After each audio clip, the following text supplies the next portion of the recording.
Hello my dear friends, this is Anshul. Welcome you all on my YouTube channel all about astrology, जहां ना बात होगी डर की ना विश्वास की, बात होगी केवल और केवल विज्ञान की।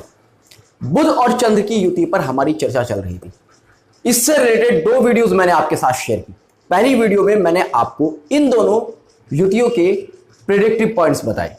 दूसरी वीडियो में मैंने आपको बताया कि नपुंसक ग्रह क्या है, क्योंकि बुध को ज्योतिष में नपुंसक ग्रह कहा गया है।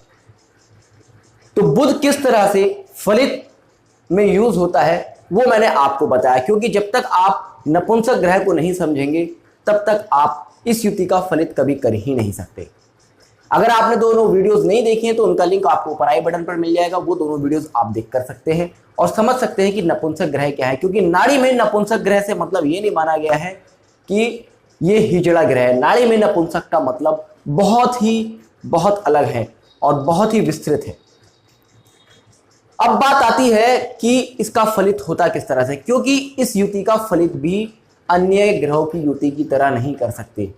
मान लीजिए जैसे मैं जर्नली आपको बताता हूं, कोई दो प्लैनेट किसी एक राशि में बैठे हैं तो युति बन जाएगी, उनका फलित किया जा सकता है। दूसरी बात, हम नाड़ी में मानकर चलते हैं दो प्लैनेट अगर एक दूसरे से 1, 5 और 9 भाव में बैठे हैं, 159 में बैठे हैं, तो उसको भी हम युति की तरह लेकर चलते हैं। उनका एक दूसरे पर भाव मानते हैं और उसको भी हम युति की तरह फलित कर सकते हैं। ये मैंने बहुत डिटेल में आपको समझाया है 159 एस्पेक्ट्स के अपनी वीडियोस में। वो वीडियोस अगर आपने नहीं देखी हैं तो वो आप वीडियोस देखकर समझ सकते हैं। फिर मैंने आपको बताया है एक वीडियो में कि किस तरह से हम 1 और 2 भाव में बैठे हुए ग्रहों का फलित लेते हैं और 1 और 2 भाव में एक दूसरे से 1, 2 भाव में या 1, 12 भाव में बैठे हुए ग्रहों को भी हम युति की तरह मानते हैं और उनका भी फलित कर सकते हैं। मान लीजिएगा हम जर्नली लेकर चलते हैं कि बुध यहाँ बैठा है और चंद्र यहाँ बैठा है। अदर प्लैनेट्स के लिए हम लेकर चलते हैं कि बुध और चंद्र की युति है, इसके लिए भी हम लेकर चलेंगे, मगर इसके फलित में यहाँ डिफरेंस आएगा। अगर ये युति में बैठे हैं तो इसका फलित अलग होगा। अगर ये एक दूसरे से 1 और 2 भाव में बैठे हैं तो फलित अलग होगा। एक दूसरे से 1 और 12 भाव में बैठे हैं तो फलित अलग होगा। और एक दूसरे पर अगर इनकी सप्तम दृष्टि है तो भी फलित अलग होगा। इस अंतर की वजह से ही बड़े बड़े ज्योतिषी भी इस युति के फलित में गच्चा खा जाते हैं, इसको सही से नहीं फलित कर पाते। किस तरह से, क्यों? मैंने आपको बताया था कि बुध नपुंसक ग्रह है। अब आप मान लीजिएगा ये एक मेल चार्ट है और बुध यहां मेष राशि में अकेला बैठा है। बुध अगर यहां अकेला बैठा है तो आप मेल चार्ट में इसे एज ए फीमेल प्लैनेट मानेंगे। आपने इसको जहां तक कि छोटी बहन मान लिया, उसका फ्रेंड मान लिया, उसकी गर्लफ्रेंड मान लिया, कुछ भी आप यहां इस समय मानकर चल सकते हैं, क्योंकि ये फीमेल का कारक है। आपके लगभग 30 साल की एज तक ये आपको फीमेल प्लेनेट का ही रिजल्ट देगा अगर ये अकेला बैठा है। अब बात आती है कि यहां इसके साथ सूर्य आ गया, तब यहां ये बुध फीमेल प्लेनेट नहीं रहा मेल चार्ट में भी, क्योंकि बुध की एक क्वालिटी है, बुध जिस ग्रह के साथ बैठता है, जिस राशि में बैठता है, उसके स्वभाव अपने अंदर ग्रहण कर लेता है। और सूर्य है मेल प्लेनेट, तो सूर्य का प्रभाव लेकर यहां बुध ने मेल प्लेनेट की अपनी स्वभाव धारण कर लिया। उसमें भी दो बात है, उसमें भी आपको डिग्रीज देखनी पड़ेगी। अगर बुध के आगे सूर्य है, मेल प्लैनेट है, तब आप बुध को पूरी तरह से मानेंगे कि ये मेल प्लैनेट का ही असर दे रहा है। और अगर सूर्य के आगे बुध है तब आप पूरी तरह से ये नहीं मान सकते कि बुध आपको मेल प्लैनेट का ही असर देगा। तब यहां मेल चार्ट में बुध फीमेल प्लैनेट का भी असर दे सकता है अगर वो किसी फीमेल राशि और फीमेल भाव में है। यानी कि मान लीजिएगा यहां दूसरे भाव में बैठा है, दूसरा भाव फीमेल हाउस हो गया, यहां पर राशि भी वृषभ है, फीमेल साइन हो गया, तो यहां बुध फीमेल का ही असर देगा अगर डिग्री में वो सूर्य से आगे है। अब इसमें भी दो बात है। मान लीजिएगा इस युति में या इस संबंध में चंद्र का क्या रोल है। अब मान लीजिएगा चंद्र यहां साथ में बैठा है इस योग में, तब इसका फलित अलग होगा। चंद्र अगर इससे 12 भाव में बैठा है तब इसका फलित अलग होगा। चंद्र इससे 2 भाव में बैठा है तब इसका फलित अलग होगा। 5 भाव में बैठा है तब अलग हुआ। किस तरह से? चंद्र के बारे में सबसे पहले आप समझ लीजिएगा, चंद्र एक ऐसा ग्रह है जिसको शुक्ल पक्ष की अष्टमी से कृष्ण पक्ष की पंचमी तक शुभ माना गया है। यानी कि बढ़ता हुआ चंद्र शुभ माना गया है और घटता हुआ चंद्र पापी माना गया है। ये आप पॉइंट नोट कर लीजिएगा चंद्र के बारे में। चंद्र बढ़ता हुआ शुभ है और घटता हुआ पापी है। अब इस योग में चंद्र 12 भाव में बैठा है या सूर्य से 12 भाव में बुध और चंद्र की युति है, तब ये योग पूरी तरह से पापी होगा। मैंने आपको बताया था कि ये योग कई बार बहुत ज्यादा नेगेटिव रिजल्ट्स देता है। इस कंडीशन में ये बहुत ज्यादा नेगेटिव रिजल्ट्स देगा। हम हर कंडीशन में इस योग के नेगेटिव रिजल्ट्स लेकर नहीं चल सकते। अब आप देखिएगा, सूर्य से 12 भाव में ये योग बन गया। यहां पर बुध और चंद्र की युति है, दोनों ही as a female planet act करेंगे क्योंकि यहां पर किसी मेल प्लैनेट का इनके ऊपर असर नहीं है। चंद्र तो वैसे ही फीमेल है और मेल चार्ट में फीमेल प्लैनेट ही एक्ट करता है।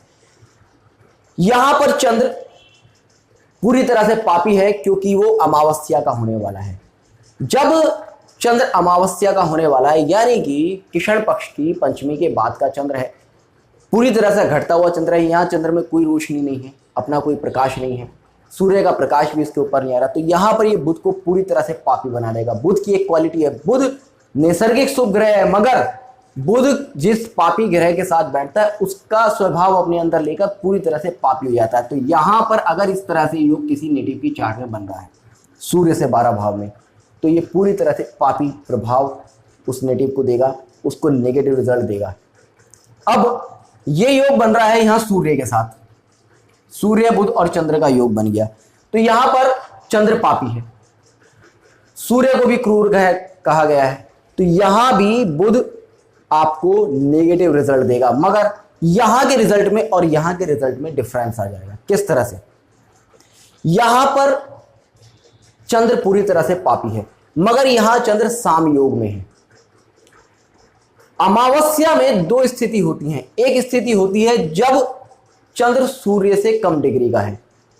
जब चंद्र सूर्य से कम डिग्री का है तब चंद्र ज्यादा पापी होता है। हालांकि अमावस्या का चंद्र साम योग में होने के कारण इतना ज्यादा नुकसानदायक नहीं होता जितना कि वो पूरी तरह से 12 भाव में होता है। मगर अगर वो सूर्य से कम डिग्री का है तो यहां पर बुध को पूरी तरह से पापी बना देगा।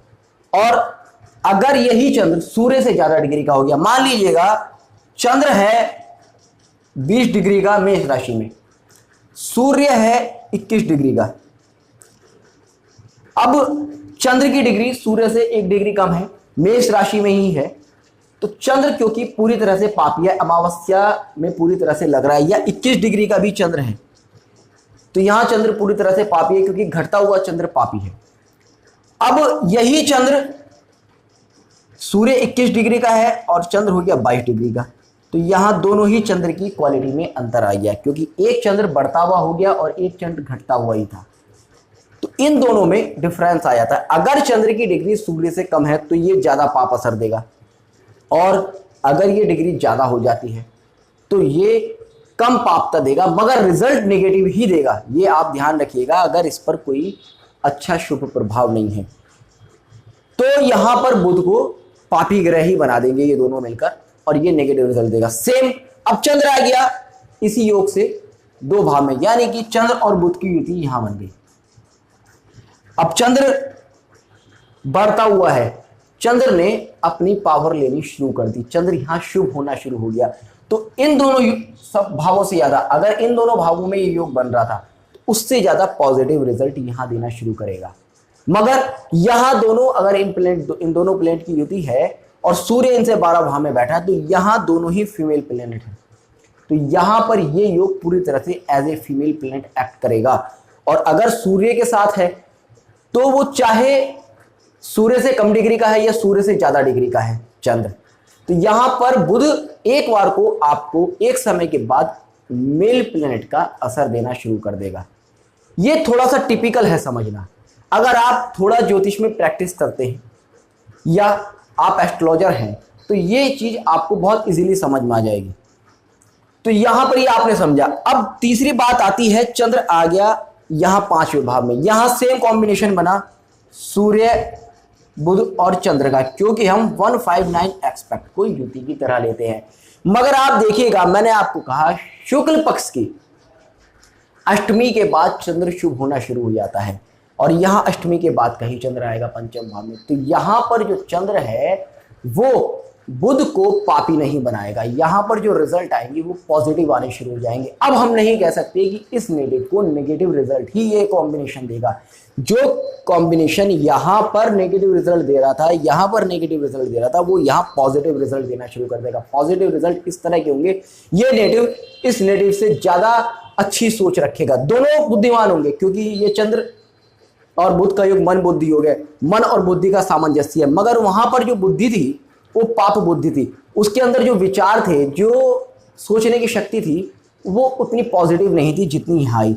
अब यही चंद्र सूर्य से सप्तम भाव में आ गया। यहां पर जो चंद्र आया है, यहां चंद्र आया है पूर्णिमा का, यहां चंद्र सबसे ज्यादा शक्तिशाली होता है। जब भी सूर्य चंद्र एक दूसरे से सप्तम होते हैं, चंद्र के पास अपना पूरा प्रकाश होता है, सूर्य से पूरा प्रकाश मिल रहा होता है, तो इस स्थिति से ज्यादा यहां पर चंद्र पॉजिटिव रिजल्ट देगा। कलंक योग हर जगह बन रहा है। आप देखिए, यहां युति बनी तो कलंक योग बना, यहां युति बनी तब कलंक योग बना, यहां युति बनी तब कलंक योग बना, यहां से संबंध बना तब कलंक योग बना, यहां से दृष्टि संबंध बना तो कलंक योग बना। मगर डिफरेंस आ गया, यहां के कॉम्बिनेशन में और यहां के कॉम्बिनेशन में जमीन आसमान का अंतर होगा। आप अगर इस नेटिव को देखेंगे तो ये बहुत ही साफ सुथरी विचारधारा का होगा। यहां पर चंद्र इतना नेगेटिव रिजल्ट कभी दे ही नहीं सकता। अब सेम आ गया यहां पर कहने को कृष्ण पक्ष की पंचमी तक चंद्र शुभ है, मगर यहां चंद्र घटना शुरू हो गया वापस से।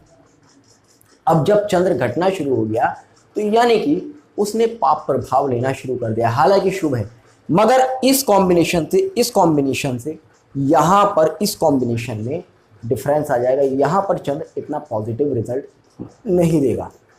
तो ये आपने समझा किस तरह से इस कॉम्बिनेशन को हम फलित कर सकते हैं। कभी भी आप में केवल ये देखकर कि 159 से ये कॉम्बिनेशन बन रहा है या 17 से ये कॉम्बिनेशन बन रहा है, 12 से बन रहा है, युति से बन रहा है, 112 से बन रहा है, तो आप सेम प्रेडिक्शन नहीं देंगे। आप देखेंगे कि चंद्र की क्या ये नेचर है, चंद्र से रिलेटेड, चंद्र की कब किस तरह से पावर होती है, चंद्र किस तरह से एक्ट करता है, उससे रिलेटेड मैं आने वाले टाइम में आपके साथ कुछ वीडियोस और शेयर करूंगा, ताकि आपको चंद्र की नेचर और उसका फलित बहुत अच्छे से क्लियर हो सके। तो आई होप आपने ये समझा होगा कि किस तरह से इस युति के अलग अलग भाव में बनने से अंतर आया था। अगर आपको पसंद आया तो please to like, comment and share and don't forget to subscribe my channel. जय हिंद।